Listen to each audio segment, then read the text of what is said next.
Gracias a los corazones de Jesús y de María, tenemos una nueva oportunidad de estar junto a ti. María me dice.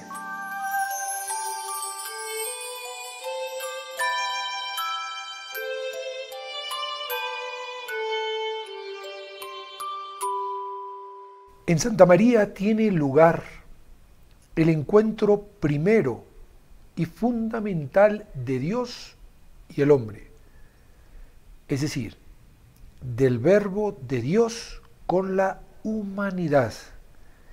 Encuentro que es misterio insondable de lo que es el bien sumo. Y este misterio de Dios hecho hombre en Santa María es también la llave para mostrarnos la fuerza unitiva, el amor, de lo que obra el bien accionado por el amor, es decir, un amor que es comunicativo, un amor que es solidario. Y todo eso a través de Santa María. Decidámonos, pues, decidámonos a tomarla como mediadora, a tomarla como madre, a tomarla como maestra. Decidámonos de una vez a hacerle caso.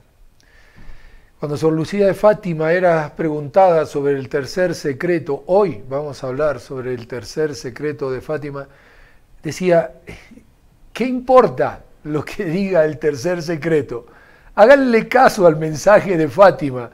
Es que ya están rezando el rosario todos los días, es que han hecho penitencia, es que han convertido su vida, es que han dejado de ofender a Dios. Ojalá que el Señor nos dé la gracia de poder hacerle caso a la Santísima Virgen. Un saludo cordial a todos los amigos que nos siguen a través de los distintos medios. Estamos en YouTube, tenemos dos canales, uno de ellos es NSE-TV, el otro es NSE-TV Radio y el otro es NSE-TV Perú. Y tenemos dos Facebook, esos sí que son NSE-TV y NSE Radio, ahí tienen los dos Face. El hashtag lo tienes en la parte inferior de la mosquita de NSE y es el NSE junto a ti. Ese es el hashtag para nuestros programas. También saludamos a los amigos que nos están escuchando, nos están viendo en vivo y en directo a través de las ondas de la 720 de amplitud modulada, canal 27 UHF, que ya está casi normalizado, la señal está bastante bien. Y saludamos también a los que nos van a escuchar o nos van a ver en alguna de las retransmisiones.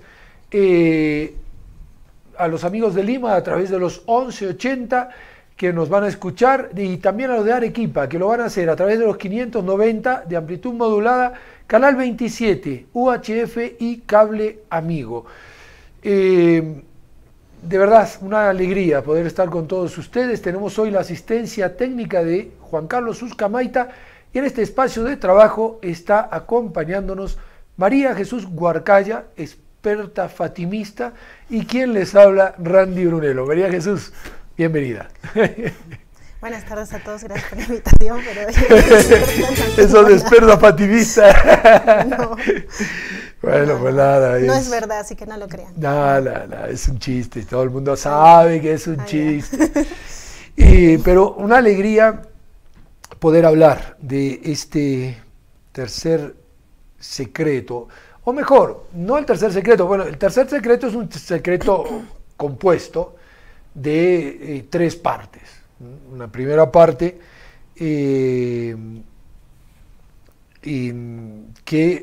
tenía que ver con la parte del final de la guerra, la parte de que tal vez iba a iniciarse una guerra peor, y la otra parte del tercer secreto, de este tercer secreto, que sería la tercera parte, que dice, después de las dos partes ya expuestas, hemos visto al lado izquierdo de Nuestra Señora, un poco más alto, a un ángel con una espada de fuego en la mano izquierda. Para muchos esto es, podríamos decir, demasiado apocalíptico, Pero, sin embargo, esta parte del secreto ya San Juan Pablo II, el año de la beatificación, el año 2000, el año del jubileo, y la beatificación de los pequeños pastorcitos, nos daba a conocer por lo menos la interpretación, que parecía lógica y que incluso le pareció lógica a Sor Lucía de Fátima. Pero sigamos. Entonces tenía una espada de fuego en la mano izquierda, centellando emitía llamas que parecía que iban a incendiar el mundo. Pero, ¿qué cosa? Se apagaban al contacto con el esplendor que Nuestra Señora irradiaba con su mano derecha dirigida hacia él. Imaginémonos la escena. Está el ángel que en su mano izquierda tiene una espada, está la Virgen que con su mano derecha le está diciendo como frénate, y justamente el esplendor que sale de esa mano, recordemos que los niños decían una mujer vestida de sol, una mujer que irradiaba luz, la luz salía de ella. Entonces eso nos da a entender de que esa luminosidad que envuelve a la Virgen y que sale de la Virgen detenía esta espada amenazante. Todo esto muy apocalíptico, como digo, ¿no? No, ya muchos nos hemos... La primera vez que escuchamos el tercer secreto de Fátima, yo creo que muchos nos hemos escandalizado también el hecho de que tanto hayamos escuchado de que Dios es amor, que Dios nos quiere felices, etcétera, pero que al final en estas apariciones pues nos dice eso, ¿no? Que Dios quiere como que castigar al mundo, y si realmente es un castigo o qué es lo que hay, ¿no? Y aquí la Virgen también pues yo la veo más como esa madre a la que todos acudimos cuando nos pasa algo y que pone el freno y que dice no, todavía no. Pero ese todavía no, creo que también hay que entenderlo bien, porque muchos ya nos pasamos también de largo. Nos pasamos de la raya, ¿eh? Y fíjate que aquí pueden surgir incluso temas que nos han dicho, bueno, ¿Dios castiga? ¿No castiga? Lo hemos visto alguna vez, pero ¿qué padre no castiga a su hijo? La Sagrada Escritura, en el Apocalipsis, nos dice el Señor, yo a los que amo, reprendo. Y esto lo dice con respecto a estas cartas a las distintas iglesias. Y uno dice, ¿qué sucede, no? ¿Por qué Dios es castigador? Y uno podría ponerse a pensar, ¿no? ¿Qué padre no reprende a su hijo? ¿Qué padre no reprende a su hijo? Pero la reprensión no busca el daño del hijo. El castigo no busca, digamos, el imponer un daño. El castigo busca ser medicinal. Así como las medicinas son amargas, son feas y a veces caen mal al estómago, pero lo que estamos buscando no es poner mal el estómago, sino curar de esa gripe o de esa neumonía, de ese germen patógeno que nos está atacando. De la misma manera Dios, si piensa en un castigo, si pensamos en un Dios que puede castigar en algún momento, lo hace justamente con esa vista, la vista de decir, yo quiero que se corrijan. La Virgen lo dijo, no ofendan más a Dios, que ya está muy ofendido. Pero nosotros, R que R guitarra, ¿no? Tercos como la mula. Sigue y dale y dale. Pero sigamos, fíjense lo que sucede.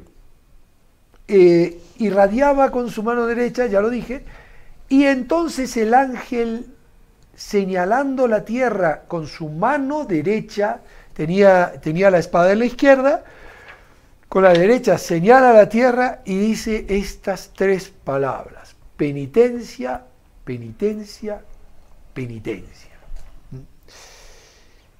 Palabras que son similares, no las recuerdo ahora, digamos con exactitud, pero esto dicho por un testigo, no solo ocular, sino presencial, y era un no creyente fue a Fátima un poco para ver el gran bulo, la gran mentira, no sabe cómo, lo dice él en sus declaraciones, lo pueden leer en el libro de La Virgen de Fátima de Bartas, dice, yo no sé cómo de repente, en el momento anterior al milagro, me encontré al lado de los tres pastorcitos. Yo había dicho, me voy a quedar en el camino y no quiero saber nada de acercarme a esto. Y de repente, antes del milagro, se encuentra junto a los tres pastorcitos. Termina el milagro y él toma a Sor Lucía, bueno, en ese momento a Lucía, a la pequeña Lucía, una niña de 10, 11 años, la pone sobre sus hombros y la niña dice una frase similar. Y él dice, y eso fue profético, es decir, no lo pensó ella, Dios fue el que le dijo, tienes que decir esto. Y las palabras eran similares, hablaban de la penitencia. Tengamos en cuenta algo, vamos a aprender portugués. La penitencia, dentro del lenguaje digamos, que utilizaban los pastorcitos, no significa... ya, perfecto. No significa, bajo ningún punto de vista, solo la penitencia exterior, es decir, yo hago ayuno, yo, no sé, uso un cilicio, no como. Claro, no como, no solo eso. Eso puede ser parte de la penitencia, según lo entendía Sor Lucía y los pequeños pastorcitos, y querían transmitirlo. Pero ¿a qué se referían con la penitencia? Hablando en ese lenguaje portugués sencillo que ellos dialogaban con la Virgen. Se refería a que hay que hacer un cambio de conversión, de vida, una conversión de vida, es decir, una metanoia, un cambio de mentalidad. Que eso es lo que nos cuesta mucho. Exacto. Y que cuanto más pase el tiempo es mucho peor. Exacto. O sea, yo no sé si se puede hacer penitencia. Aquí entraría un cuestionamiento. No sé si se puede hacer penitencia por aquellas personas que ya están en un mal camino, que creen que están bien ahí en ese mal camino, y yo me voy a sacrificar por ellos, tal vez en vano. Por supuesto que podemos hacerlo. Pero ¿y si no se salvan? Ya cuenta por ellos, pero vamos a ver. Buena pregunta, aquí está poniendo las cosas bien candentes. Existe la comunión de los santos. Dentro de la comunión de los santos hay 3 categorías de iglesia. La iglesia militante, a la cual pertenecemos nosotros, la iglesia que está todavía peleando aquí en el mundo para sobrevivir y salir triunfante. La iglesia purgante, que son las almas del purgatorio, aquellas que murieron en gracia de Dios, pero no estaban del todo purificadas, por eso están purificando allí. Y la iglesia triunfante, son los que ya están en el cielo. La comunión de los santos comprende a las 3 iglesias, por eso yo puedo pedir la intercesión de un santo para algo que necesito. Un santo que no necesariamente tiene que ser canonizado. Yo puedo, por ejemplo, se me ha muerto un niño, un bebé chiquito, y es de suponer, ese niño estaba bautizado, pues está en el cielo, porque no tenía pecado personal. Yo puedo pedirle a ese bebé, mira, ayúdame, ayuda a papá que en este momento necesita de tu ayuda. Y esos bebés pueden interceder. ¿Por qué? Porque están dentro de la iglesia triunfante. La iglesia purgante también puede rezar por nosotros, aunque no puede ofrecer, o sea, puede pedir, pero no puede ofrecer. ¿Por qué? Porque ellos están, como dice Santo Tomás, satispadeciendo. O sea, es decir, vamos a traducirlo, están satisfaciendo con su padecer. Algo que, o sea, ellos ya no pueden pagar lo que ya no han hecho, sino que tienen que purgar lo que ya no han hecho. ¿Ya? Padecen para pagar aquello que no han hecho. ¿Y por qué aquello que no han hecho? Porque han cometido pecados mortales, se han confesado, murieron en gracia de Dios, pero el pecado tiene dos partes, la culpa que es perdonada en la confesión, pero está la pena, eso ya lo pago, lo puedo pagar aquí, a través de sacrificios, a través de limosnas, a través de obras de caridad, con la oración, etc. Pero si no lo hice aquí, lo tengo que hacer en algún lado. Eso se hace en el purgatorio, ¿ya? Pero ellos no tienen mérito, o sea, ya no pueden conseguir méritos. Los méritos ya pasaron para ellos. Solo es satisfacer a través del padecimiento. Y luego estamos nosotros, que estamos en una vía de que todavía podemos tener mérito, y estamos en una vía de que también podemos aplicar nuestros méritos y decir, mira Señor, esta persona no está viviendo bien, yo quiero pedir por ella y ofrecer por ella estos sacrificios que voy a hacer.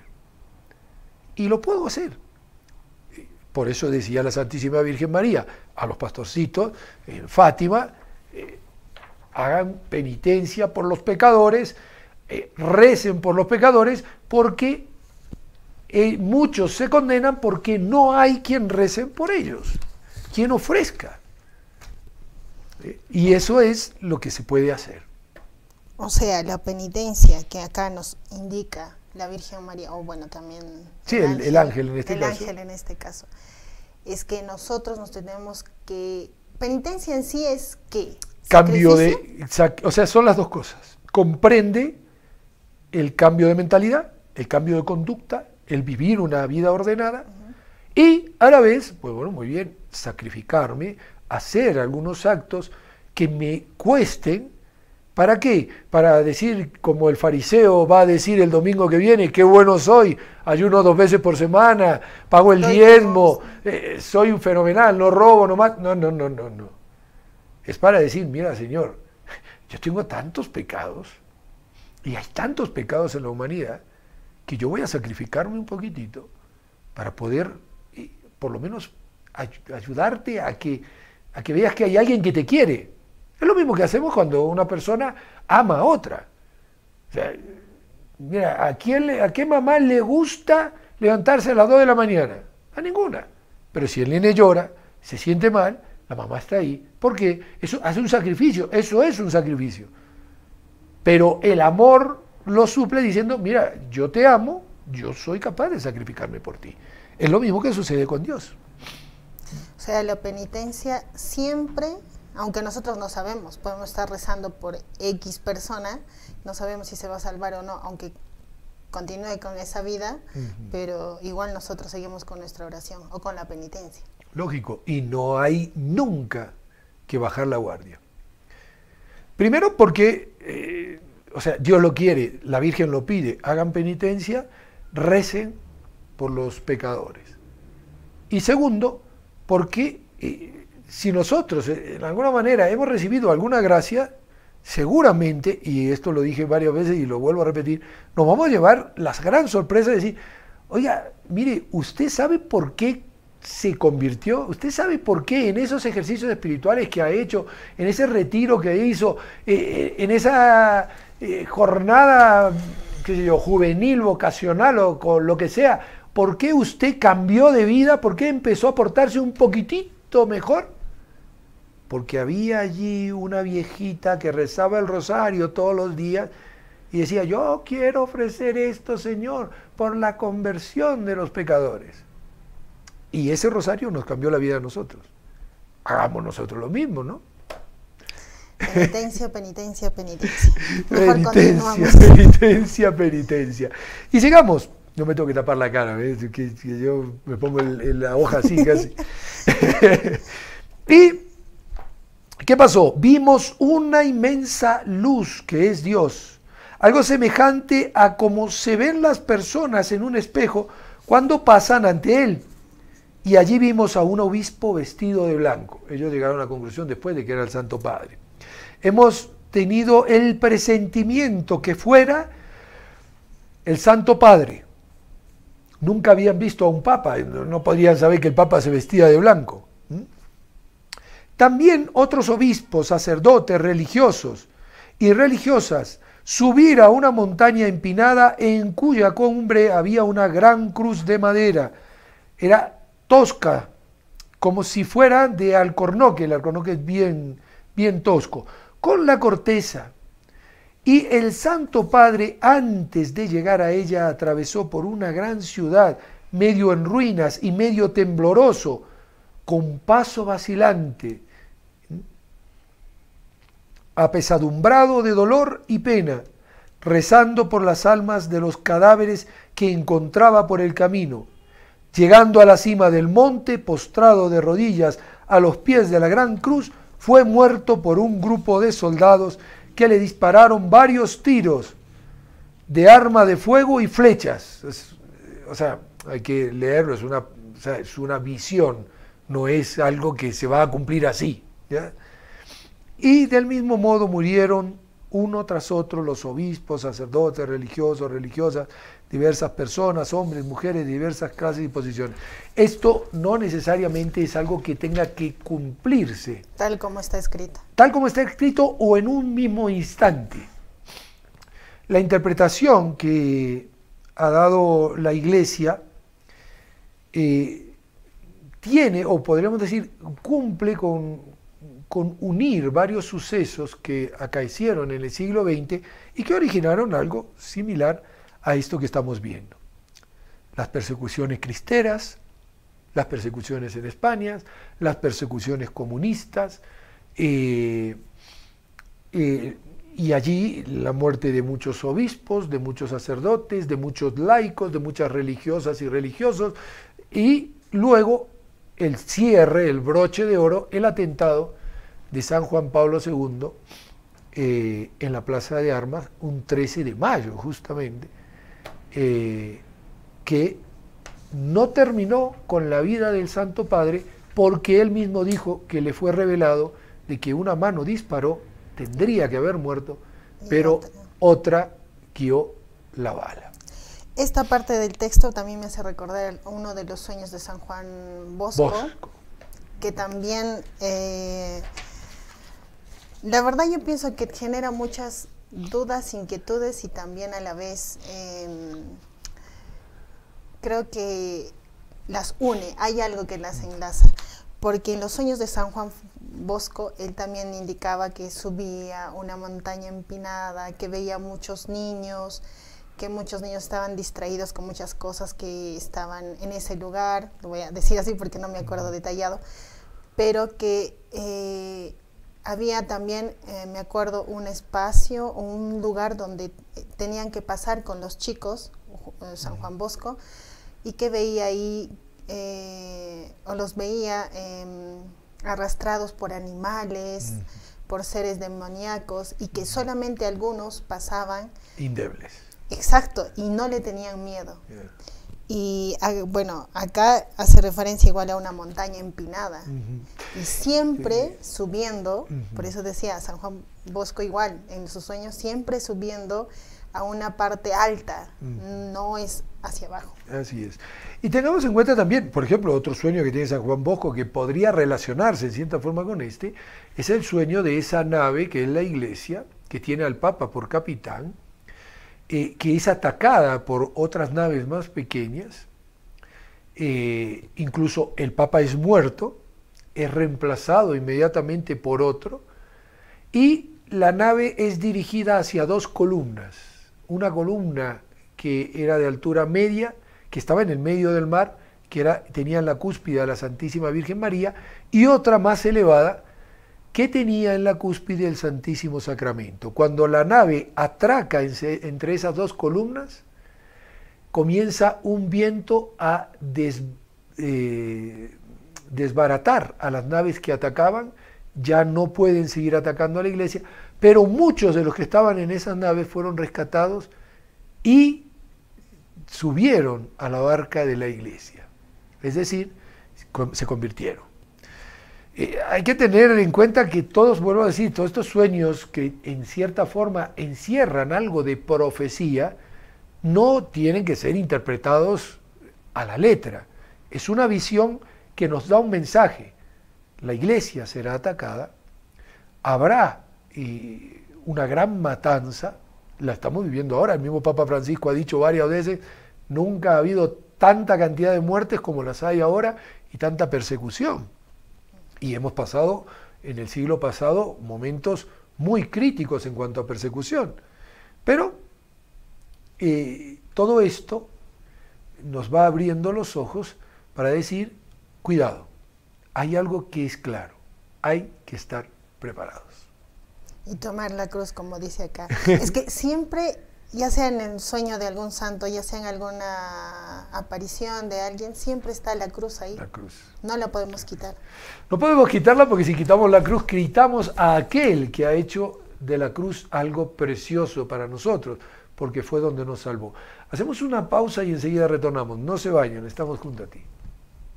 Porque tengo miedo, si nada es imposible para ti. ¿Por qué tengo miedo, si nada es imposible para ti?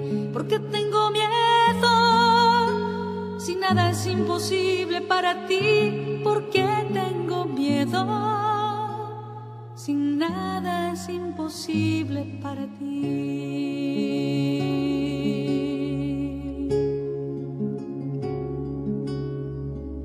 Porque tengo tristeza, si nada es imposible para ti. Porque tengo tristeza, si nada es imposible para ti. Porque tengo tristeza, si nada es imposible para ti. Porque tengo tristeza, si nada es imposible para ti. Nada es imposible para ti. Nada es imposible para ti.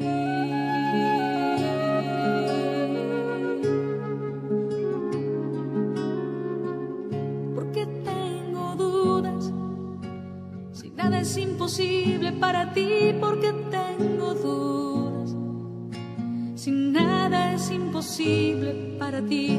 Porque tengo dudas, si nada es imposible para ti. Porque tengo dudas, si nada es imposible para ti.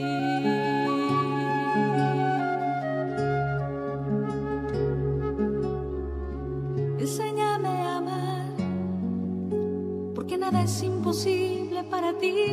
Enséñame a amar, porque nada es imposible para ti. Enséñame a perdonar, porque nada es imposible para ti. Enséñame a perdonar, porque nada es imposible para ti. Nada es imposible para ti. Nada es imposible para ti.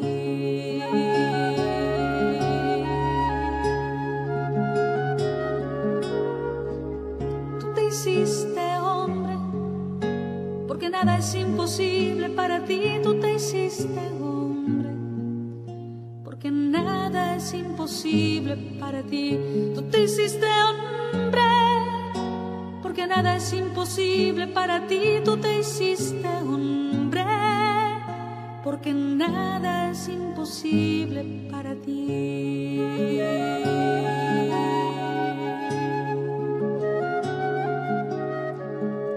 Tú venciste la muerte, porque nada es imposible para ti.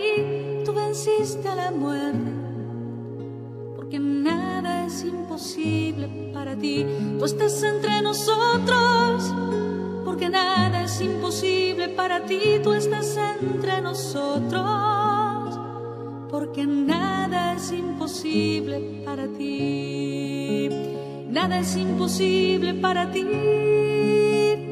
Nada es imposible para ti. ¿Por qué tengo miedo, si nada es imposible para ti? ¿Por qué tengo miedo, si nada es imposible para ti? Nada es imposible para ti. Nada es imposible para ti.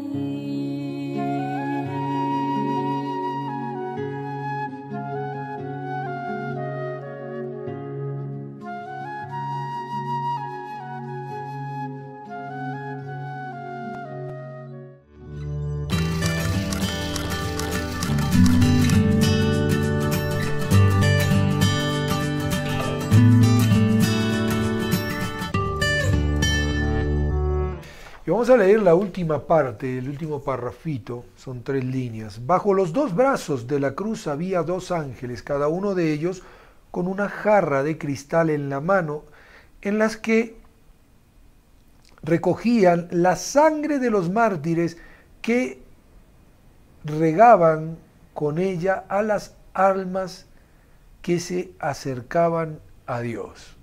Y este es un punto crucial, es decir, la sangre de los mártires está unida a la sangre de Cristo. ¿Y por qué sangre? ¿Por qué sangre? Vamos a preguntar por qué sangre, porque igual en las antiguas culturas, a nivel mundial, en todas, incluso la de la Inca, todos los dioses pedían sangre y se han hecho sacrificios. Sí, sangres humanas, sangre de animales. El mismo demonio pide sangre. O sea, al demonio se le sacrifican animales. Y los días de Halloween, cuidado con Halloween, ya vamos a hablar de ello, los días de Halloween se sacrifica seres humanos, seres humanos. ¿Y por qué la sangre? Aquí hay una diferencia muy grande y hay que tener en cuenta algo. Los dioses falsos, los demonios, que están detrás de esas deidades, piden sangre para sí, es decir, derrámame sangre, yo quiero muerte. Dios no quiere muerte, de hecho llega a decir, yo no quiero la muerte del pecador, sino que se arrepienta y viva, se convierta y viva, haga penitencia y viva. Por eso viene la Virgen a decir, conviértanse, hagan penitencia, conviértanse. ¿Por qué? Porque Dios no quiere que el pecador muera. Pero ¿por qué la sangre de los mártires? ¿Por qué sangre? Nosotros tenemos un Dios que no nos pide sangre, sino que nos da y dio por nosotros y nos da, nos sigue dando hasta la última gota de su sangre, a través del sacramento de la Eucaristía, a través de su sacrificio en el Gólgota, que es perpetuado por ese sacramento de la Eucaristía. Es decir, no tenemos un Dios que nos pide sangre, sino que da su sangre para alimentarnos, mi sangre como bebida para la vida eterna.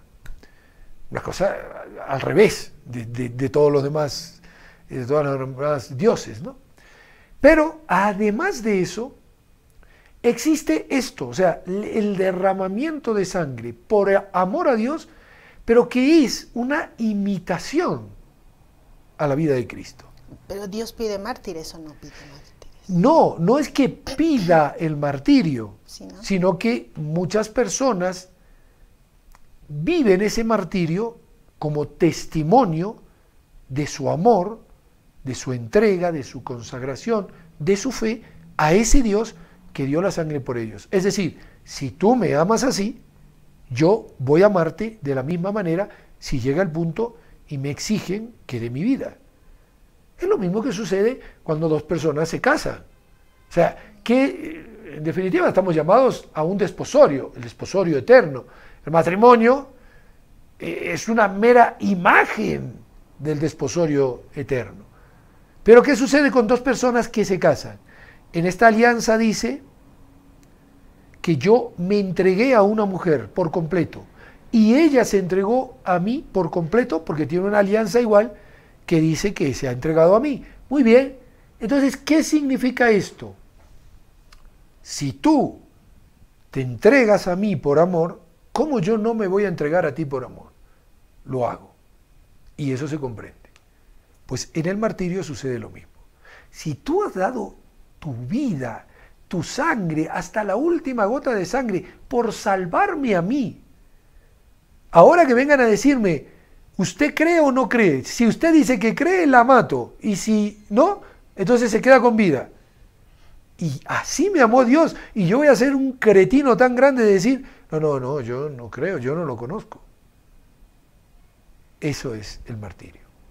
La diferencia es que entonces los mártires o las personas que dan su vida por Cristo, por amor a Cristo, hay que recalcar, ellos ofrecen voluntariamente y se ofrecen voluntariamente para que con ese ofrecimiento, como dice acá, ¿no?, que lo recogieron en una jarra de cristal y lo regaron. Exacto. Por eso dice el refrán, sangre de mártir, semilla de cristianos. Es decir, es la misma sangre de Cristo, en definitiva no es la sangre de este mártir o este otro mártir, el martirio tiene sentido unido a la cruz de Cristo. Es la prolongación en el cuerpo místico de Cristo de esos padecimientos que decía San Pablo, faltaron. No es que a la cruz de Cristo le haya faltado algo, pero como yo soy cuerpo místico de Cristo, en la parte que a mí me toca sufrir, padecer, tengo que sufrir, padecer como parte del cuerpo místico de Cristo. Pero estos solamente son mártires que han sufrido, podríamos decir, el flagelo físico aquí en la tierra.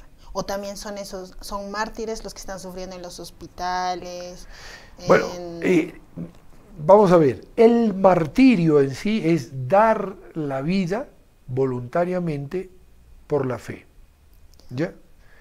Ahora, que yo también los sufrimientos de una enfermedad pueda unirlos a la cruz de Cristo y hacer así que esos padecimientos se transformen, podríamos decir, en fuentes, en canales de gracia para mí, para los que me rodean, y yo esté unido a la cruz de Cristo, eso no quiere decir de que eso sea un martirio.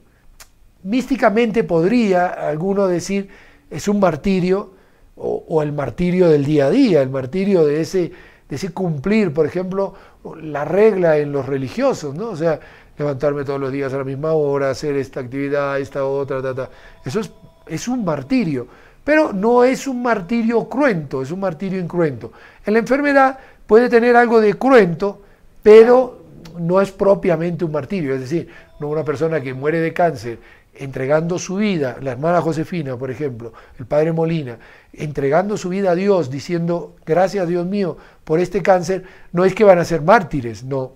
El martirio es dar la vida, perder la vida voluntariamente, pero a causa de la fe. A causa de la fe. Por ejemplo, San Maximiliano Kolbe, metido a causa de la fe en un campo de concentración, pierde su vida para salvar la vida de otro, un acto de caridad, pero la pierde a causa de su fe. Yo soy un sacerdote católico, ya, te cambio a ti por este, muérete. Ahí hay un martirio. Con esa explicación creo que podemos continuar. Seguimos, porque es interesante todo esto porque nos va abriendo también los ojos de todas esas cosas. No, que va a venir la noche, que no va a venir la noche, que va a haber 3 días de oscuridad. Mire, puede haberlo, no puede haberlo, de repente los hay, pero ¿dónde está la esencia? La esencia está en que nosotros vivamos como tenemos que vivir. Lo que decía antes, que decía Sor Lucía, ¿no? O sea, ¿qué tanta preocupación para saber qué dice la tercera parte del secreto si ni siquiera le hemos hecho caso a la Santísima Virgen en lo mínimo que ha dicho, que es hacer penitencia, hacer oración por los pecadores, implorar perdón? Ni nos ha interesado eso y nos va a interesar la tercera parte, pero sigamos. En una carta del 12 de mayo de 1982, dirigida a San Juan Pablo II, Sor Lucía escribe lo siguiente: la tercera parte del secreto se refiere a las palabras de la Virgen, en la segunda parte, en la que decía, la tercera parte y la segunda parte están unidas. En la segunda parte la Virgen dice, si atienden a mis peticiones, Rusia se convertirá y habrá paz. Si no atienden, era la petición de que Rusia fuera consagrada al Inmaculado Corazón de María. Si no atienden, esparcirá sus errores, Rusia, el comunismo, por el mundo, promoviendo guerras y persecuciones a la Iglesia. Ahí tienen ustedes los cristeros en América, ahí tienen ustedes las persecuciones y las guerras en Cuba, en Centroamérica con los sandinistas, en España con la República, etcétera, etcétera, etcétera, etcétera. Eso se dio en un montón de lugares, en África y en tantos sitios. Y dice ahora, también habrá persecución a la Iglesia. Los buenos serán martirizados, el Santo Padre tendrá que sufrir mucho y varias naciones serán aniquiladas. En términos generales, dice Sor Lucía, la tercera parte del secreto se refiere al conflicto del siglo XX entre la Iglesia y la Rusia comunista. Es decir, todos esos mártires que se veían en la visión no es que murieron en un solo día, en un solo momento, en un solo instante, sino que son la consecución de todos los martirios que se han dado detrás del telón y de este lado del telón.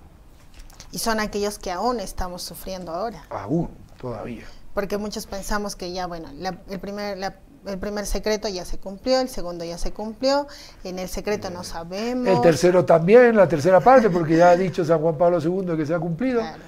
A ver. O sea, los secretos que son en realidad profecías tienen un cumplimiento, pero que también puede ser amplio en el tiempo. Es decir, todas estas cosas pueden volver a suceder. Los hombres siguen pecando y ahora tenemos la segunda parte del comunismo. Ya no es la lucha de clases, ya no es la guerra social, ahora es la mujer contra el varón contra la mujer, aparece todo esto de la ideología de género, ya estoy luchando hasta con la naturaleza. Todos esos errores son porque no hemos hecho caso al mensaje de Fátima, tengámoslo en cuenta. Y no hemos hecho el mensaje de Fátima porque creo que muchos nos quedamos en el mito, en la leyenda, que si será cierto que Fátima existe, como, bueno, el ejemplo que ya ha dado, si Fátima existe o no, si es realidad lo que está diciendo, o tal vez Sor Lucía solamente ha dicho una parte, la otra parte lo ha escondido, y en realidad no sabemos nada, y la iglesia nos está mintiendo, y bueno, un montón de cosas que se nos vienen a la cabeza, pero que nuestra poca inteligencia, porque realmente cuando pedimos sabiduría, inteligencia y discernimiento, que deberíamos pedirlo todos los días para hacer la voluntad de Dios y no nuestra voluntad, es que siempre ponemos, como estamos tan pegados a la tierra, yo pienso que siempre ponemos primero nuestros intereses aquí. Y no sabemos que la inteligencia, la sabiduría y el discernimiento que pedimos son otros a los cuales no alcanzamos a entender ni siquiera cuando la iglesia nos manda algo. O sea, nosotros pensamos que nos haga justicia como como la viuda del juez inicuo. Exacto, que nos haga justicia como en el Evangelio del domingo, y nosotros, pero aquí tiene que hacerse justicia como sea y como yo quiero que sea. Pero fijémonos el ejemplo que nos pone el Señor. ¿Acaso Lázaro recibió algo del rico Epulón? Nada. Murió en su miseria. Y podemos decir ahí que no ha habido justicia. Sí la ha habido, porque la justicia no necesariamente tiene que darse aquí. Lázaro fue al seno de Abraham, el rico Epulón fue al infierno. Hijo, recuerda que Lázaro en la vida recibió males, aquí recibe bienes, y tú recibiste bienes, ahora eres atormentado. Wow. Tengámoslo en cuenta, porque muchos dicen, no, el infierno no existe. Perdón, el infierno existe. Jesús habla multitud de veces del infierno en la Sagrada Escritura. Si quitáramos la verdad del infierno, entonces tendríamos que decir, Jesús es un mentiroso, porque habló del infierno, porque dijo, son muchos los que van camino al infierno. ¡Ay, que no, todos se van a condenar! Miren, yo no digo que todos los que van camino de perdición se van a condenar, pero si tú rezas, si tú te ofreces, si yo rezo, si yo me ofrezco, podemos evitar, como nos dice la Santísima Virgen, que muchas almas caigan en el infierno. La Virgen le mostró el infierno a los pastorcitos y en ningún momento le dijo, mire, esto es algo para que ustedes vean qué terrible podría ser si el infierno existiera. El infierno existe. Y veían que caían las almas como los copos de nieve caen en una nevada.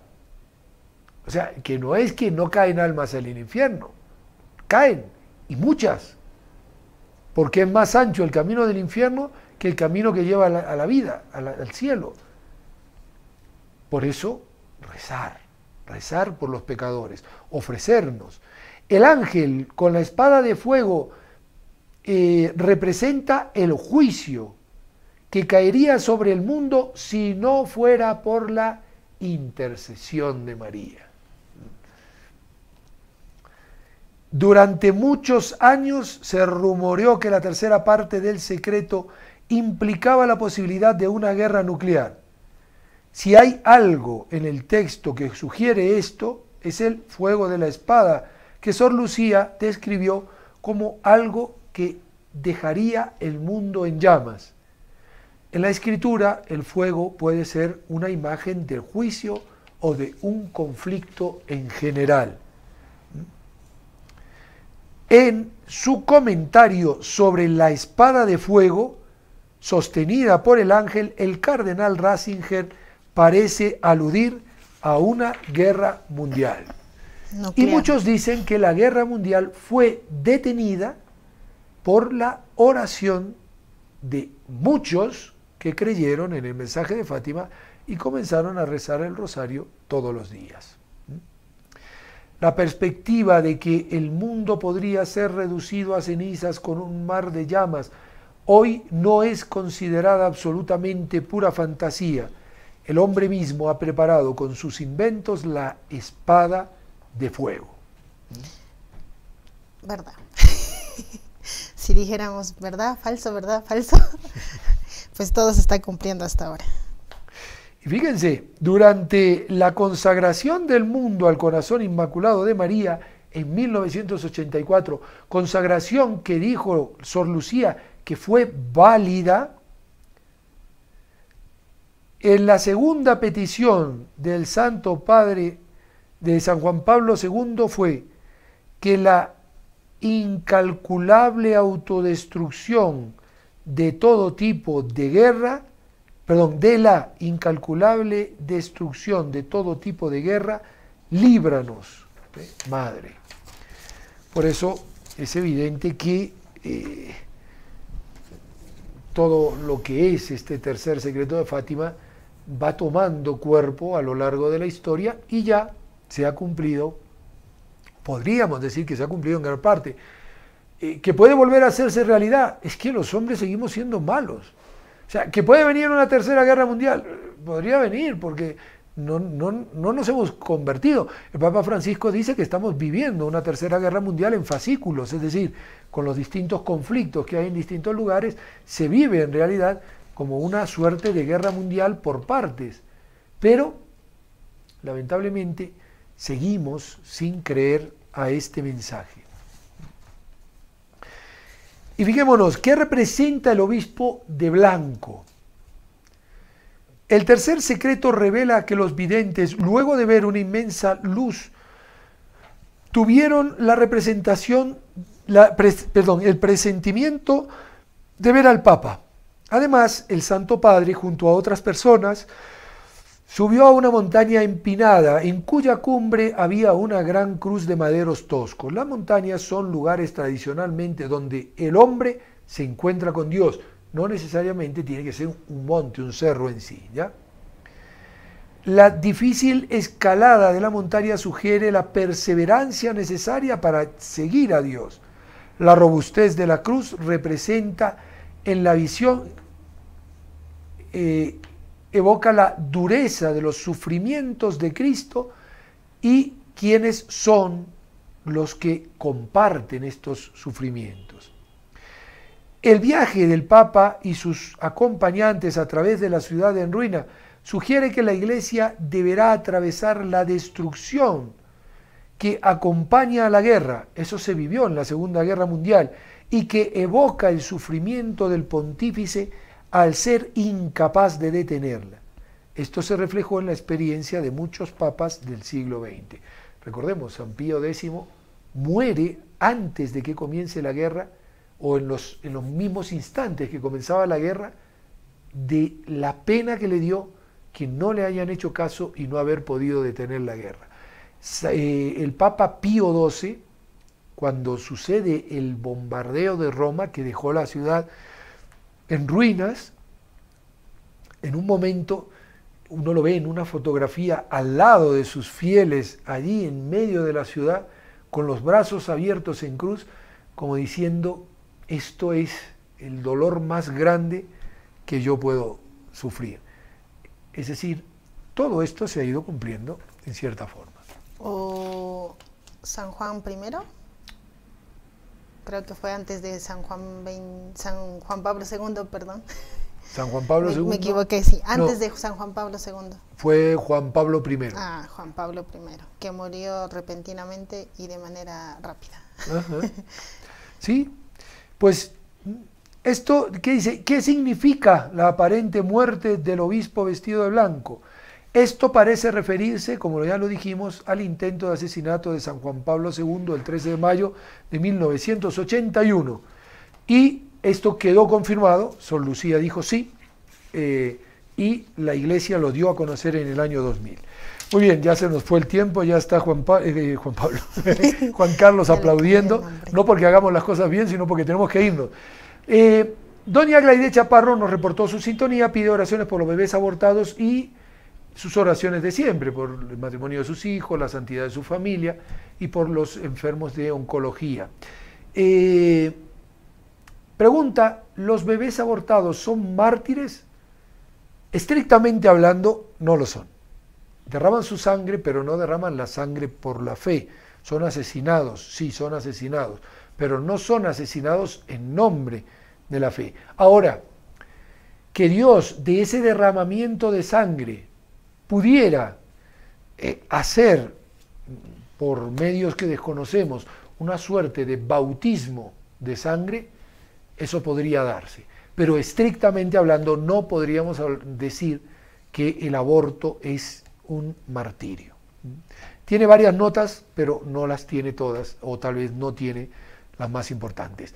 ¿Algún reporte de sintonía? Pero rapidísimo. Porque de la señora Elizabeth Gamarra del Callao, que siempre reporta su sintonía y nos pide por su familia, por la conversión de su familia y la santidad de sus hijos. Muy bien, pues con estas intenciones, las que ustedes tienen en su corazón, todas las intenciones de nuestros socios colaboradores, de nuestros oyentes, de nuestros bienhechores, las ponemos en las manos, de las mejores manos, aquellas manos de las cuales sale la luz que frena la cólera de Dios, las manos de la Virgen Santísima, y a ella le decimos: María, Madre nuestra, por el poder que te concedió el Padre, líbranos de caer en pecado. Dios te salve María, llena eres de gracia, el Señor es contigo. Bendita tú eres entre todas las mujeres, y bendito es el fruto de tu vientre Jesús. Santa María, Madre de Dios, ruega por nosotros pecadores, ahora y en la hora de nuestra muerte. Amén. María, Madre nuestra, por la sabiduría que te concedió el Hijo, líbranos de caer en pecado. Dios te salve María, llena eres de gracia, el Señor es contigo. Bendita tú eres entre todas las mujeres y bendito es el fruto de tu vientre Jesús. Santa María, Madre de Dios, ruega por nosotros pecadores, ahora y en la hora de nuestra muerte. Amén. María, Madre nuestra, por el amor con que te colmó el Espíritu Santo, líbranos de caer en pecado. Dios te salve María, llena eres de gracia, el Señor es contigo. Bendita tú eres entre todas las mujeres y bendito es el fruto de tu vientre Jesús. Santa María, Madre de Dios, ruega por nosotros pecadores, ahora y en la hora de nuestra muerte. Amén. Ave María Purísima, sin pecado concebida. María Jesús, gracias por acompañarnos. Gracias por la invitación y por aclararnos este tercer secreto. Pues muy bien, y gracias a todos ustedes. Les recordamos, necesitamos de tu ayuda, necesitamos que colabores con nosotros. Ponte en contacto, 220504 el teléfono en Arequipa, 240-0039 el teléfono en la ciudad de Lima, 244-288 en el Cusco. Y así, si nos ayudas, los corazones de Jesús y de María siempre van a poder estar junto a ti.